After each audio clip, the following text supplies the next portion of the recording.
wij hebben vooral subsidies voor grotere projecten. Dus meer investigative journalism, projecten die meer tijd kosten, die interviews nodig hebben, die achtergrond nodig hebben. Dus niet de dagelijkse nieuwsberichten die je snel kan volgen of die je snel kan maken.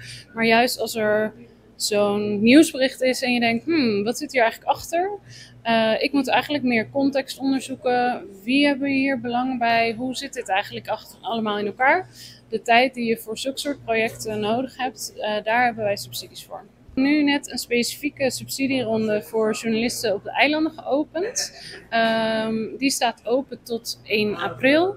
En in die ronde kunnen journalisten een aanvraag indienen voor een bedrag van €7.000.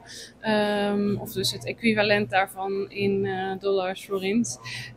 En dat is om eigenlijk aan een project te werken voor 2 tot 6 maanden, afhankelijk van of je daar fulltime of parttime mee aan de slag gaat. Lo que nos bereik pa journalist na e periodista na akenali be isa na kunampo hasinam trabalho verdiep na mes din ang vak pa kunampo tradi ba ng talento sin tin ku pensa ku me miste un job zeker of qualquer coisa men echt journalistiek werk dat betekent dus doen een funding ku pa dos te sais luna bobo tradi bobo projecto so si eta un consis di historia, bijvoorbeeld bisa di Aruba, si bo escrever un book, si bo criar un podcast, si bo mira si bo saca un schandaal ku apa santo yuene no me se sa, ku echt verdiep bo mes ding bovak e topico comunicatie sin ja, bote woorden, bote ku pensa e me tengo bij trás, zeker pa pagar mi casa, um gosto.